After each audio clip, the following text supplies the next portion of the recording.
So they go out to this like forest in Mars and they gather at the Oracle. And we get this great exchange where like one of them, Voldar, is just consistently aggro. We never get a reason why. He kind of explains himself, but like right off the bat, even before he knows about the plan, he is just constantly bickering with Kimar, which is also where we get this.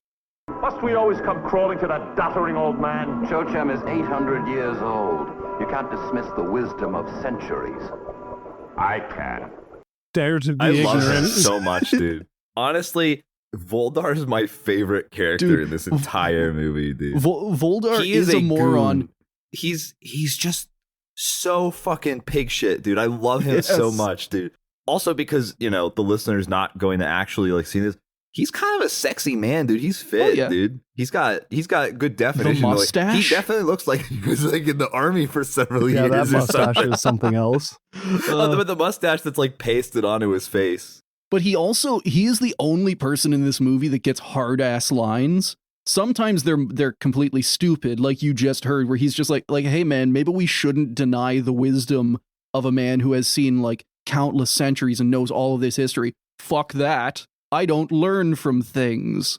But there are some ones later, like he gets some good one-liners in, and he is consistently the best character. I think also like just the best acted character in this movie. Those are my goals. I need to set a New Year's resolution. If Voldar maxing, yeah. If I'm not Voldar maxed by the end of last year, you have to come and kill me. All right. We have to go take a flight out. Audience, you've heard it here. So they go and they talk to Cho-Cham, who is their ancient oracle. He reveals himself. I love this reveal, and I love how quickly it's shot down, because they're in this clearing. They're looking around. There's this kind of like throne-looking rock. It's like they're calling out to Cho-Cham, and then he appears in this huge flash of an explosion sitting on the throne, and then nothing happens for like 5 seconds. And then for the next 15 seconds, this elderly man slowly raises his head to look at them. And then whenever he talks, it like the drama is even more deflated, because he sounds like a deflating balloon whenever he talks. Yeah, welcome to the forest. Cho-Cham, your wisdom, please. Santa. It was not a good look, Chief. No.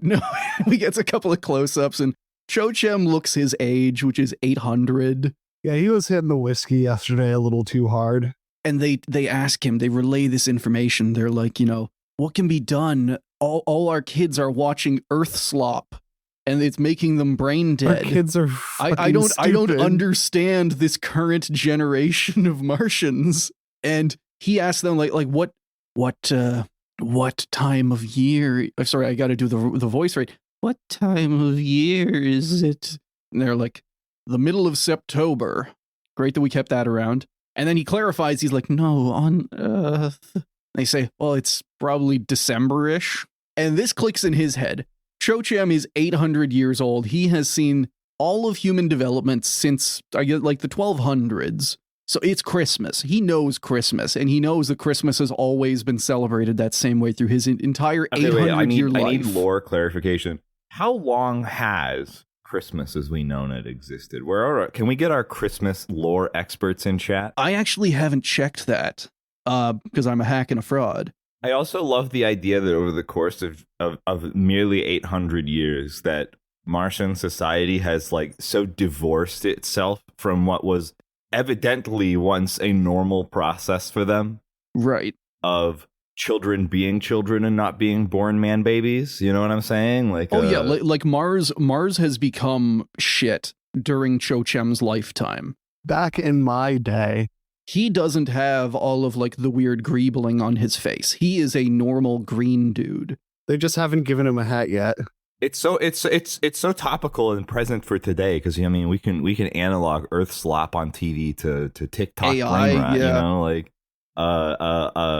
how do we save the kids? Yeah, the kids are getting from the Chinese. They're learning. Yeah, the Coco Melon kids. Oh God. Close to the time of the Christmas. It is the time of the Christmas. The Christmas, mind you. This man looks like everyone's he's just going like, to what is a Christmas? This man is going to he looks like he's going to disintegrate if you breathe in his direction. Like, And they're all what is a Christmas? It is a time of joy and for children of getting fuckloads of gifts. So your kids probably want those. And then he talks about how fucked up Martian children are. Basically, as soon as they are born, they are implanted with like the entire panoply of like Borg cybernetic implants. And then their brains are constantly bombarded with information to the point that like by the time they learn to walk, they effectively have adult minds and have like skipped childhood. 3-year-olds with iPads. Okay, yeah, all right. Is this just one of those like don't make the torment nexus kind of things, and we're now living the 1960s Martian torment nexus? Yes. This movie was The Martian. this movie was a warning. This movie was out there. They were trying to warn us of what would happen if we created the iPad baby. You, uneducated, you think Kimar and Santa are the heroes. I, an intellectual, know that Voldar is the true hero of this movie. He will shoot every iPad in existence. He will use a weird gun that doesn't make effects. Basically, Cho-Chem says that like Martian kids have never been allowed to grow up. They have never been allowed to experience their childhoods, which kind of makes me wonder, like, if they don't have their childhoods, if they're adult, why do they care about kid stuff? But oh well. And his idea is like we need to allow Martian kids to be kids. We need to let them have fun. Let them experience. And Kimar hears this, and he's just like, well, Santa makes kids have fun. I guess we got to go steal that Santa guy. A little bit of abduction. They now have a plan. They have decided. It's weird how this is pitched, like how Kimar comes up with this, because he makes it sound like Santa is some kind of resource that Earth has been hogging all of this time, even though like Mars did this to themselves. They made their kids into cyborgs. But to Kimar, this is like a great injustice that he is going to right. Earth has had Santa Claus long enough. We will bring him to Mars. Bring him home. We're going to bring Santa. We're going to bring the red man to the red planet. This is where he belongs. I mean, they're a warlike people. We just have to think about it in the way that like a fascist would, you know, like it's he needs a casus belli for war, and that's it. So we have to preempt our invasion of Earth by stating they have a resource that we need. And they're actually oppressing us. Yeah. These technically backwater savages. Us by making us implant our children with cybernetic implants at birth. They denied us all of our Santa, so we had to make our children into robots. And Voldar, true to form, is just like, no, this is stupid. Like, we're gonna give, like, to Voldar, the problem is that the kids are stupid, and they have been made stupid by Earth programming, so he thinks that, like, giving them Santa is going to make them even more stupid. Make the kids turbo dumb. He's the hardliner traditionalist. He like wants everything to go back to how it was, and like the kids just gotta get back in line. Unfortunately, he is not dictator of Mars. Kimar is. And Kimar decides that they are going to get in spaceship number 1, and they are going to head off towards Earth. I actually like the design of this ship. I think the design of the ship is cute. The outside shots of it are dog shit. It's basically just a tube. They spare every expense on this movie. The effects are basically just like a firecracker next to this little model. The interior sets, though, I will maintain, I think the interior sets are good in a kitschy 1960s sci-fi kind of way. There was a point in the movie where I like made the conscious realization that I should approach it from the angle of this is camp. It's not supposed to be taken seriously. Not to mention it is a kids movie, and to me, like as soon as I realized that I was looking at the layer of child's TV show villains, you know, like Robbie Rotten would build this rocket. The Ron rocket. I also do like a couple of cute little touches. Like it's like bargain bin Star Trek kind of stuff, but they do have some fun little touches. Like on the wall, they have clocks like at an airport, and it just says like Earth time, Mars time, Jupiter time. Oh fuck, we're on different time scales. Yeah, like what time is it on Earth? We just got done talking about differentiating time scales. Everyone should hate them. Everyone, I think, should experience that, I think, at some point, and then learn to hate it. Dude, I cannot wait until like some of the guests that we can bring on are like some space engineers, a lot of people across all kinds of work have had to deal with the fact of like, hey, like what time is it? on at a technical level is like one of the most difficult questions you can answer. Like, are you using GPS time? Are you using this time, that time? How do you translate them? It's 11:53 a.m., stupid. What do you mean? Patron, check your clock right now. See if Chris is correct. If he is, nice. No, if he's correct, don't tell him. If I'm not, well, I mean, fuck you. It's probably 'cause you're 11:53 a.m. wrong. I'm saying so. So, you know, I could be the single point of failure for this system. So, everything comes back to me. What time is it? You say it's whatever I say it is. You know, time is relevant, as they say. You know what I'm saying? Like everything is relative unless we have one point of truth, and that one point of truth is us. Obviously, it's me specifically. Right now, right here. Right here, right now. I was gonna say something, and then we tangented. I'm imagining Tangented. Look, man, it's my brain has Registered been functioning. Trademark. No, we're keeping that as a verb.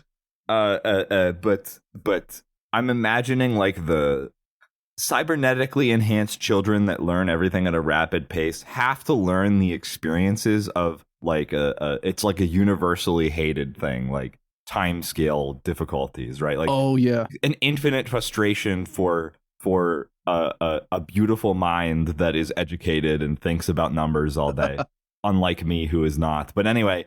I mean, we do see some of their education later, and their education it's just reciting equations at them. It's just like F equals ma, F equals ma. It's like one of the stepping stones. It's like Martian Mecca. You know what I mean? Like they all have to do this at least once in their life, and in order to become an adult, they have to step all the stepping stones of things that are like universal understanding of this thing has made me hate it experiences. You know. Dude, I forgot to download the firmware update before the exam. I'm cooked. Keeping my brain like several versions behind because I know that the updates are always buggy as shit. Not updating my brain because I know planned obsolescence is a thing. So this crew of Martians, they reach Earth, they orbit Earth, and they start scanning for Santa. And the way they're going to do this is they're just like, also all throughout this, Voldar is just like dropping incredible lines about how much he hates humans. He's like looking at this through this scope at New York City, and he's just like, what the fuck are these idiots doing? Look at all those buildings above ground. I could wipe this out with a laser beam right now. Kimar stops him, and they start scanning for Santa. And what they find, they are immediately blown away because there's fucking Santas at every single street corner. These guys are everywhere. Like, maybe it's cloning. Maybe they're, like, conscripting people to be Santa. Turning them into Santa through brainwashing. Oh, yeah. Maybe it's like a virus that just makes you Santa. You're going to get really bad case. So they decide that they're like, oh, this is great. Like, if there's thousands of these, they're not going to notice if one Santa goes missing. Let's just grab one of them. And at this point, we cut away to a newscast. The same newscast as at the start. It's the same narrator throughout. Earth is in a fucking panic. Earth is like a kicked beehive right now. They stole our fat man. They haven't stolen Santa yet. Every nation on Earth in the middle of the Cold War has just noticed something in orbit. Their radar is picking it up. They got a fucking contact. And they're like, the USSR has denied responsibility. But they say it in a tone like, the USSR has denied responsibility. Of course we know. And then we get a solid, I counted, aside from like one little bit with the newscaster in there for like 5 seconds, we get 4 minutes of U.S. Air Force mobilizing montage. Anyway, my two thoughts, I guess maybe three, was like my three thoughts is like, fuck yeah, this rules. 2, holy fuck, how did they budget putting this into the movie? 3, they just took stock footage of this stuff. Yeah. That's why I was going to say, like, this goes on way too long, but every time I saw new stock footage, I was just like, hell yeah, I have to remember to rip this stock footage so that we can use it in FTL videos now. Because I can't find that stuff for free online. What do you mean? Yes, you can. It's in Santa Claus Conquers the Martians, of 1964, course, yeah, you know? Putting that in the sourcing of all of our videos, like, oh, where did we get this? We got this from, this source or that. Santa Claus Conquers the Martians, 1964.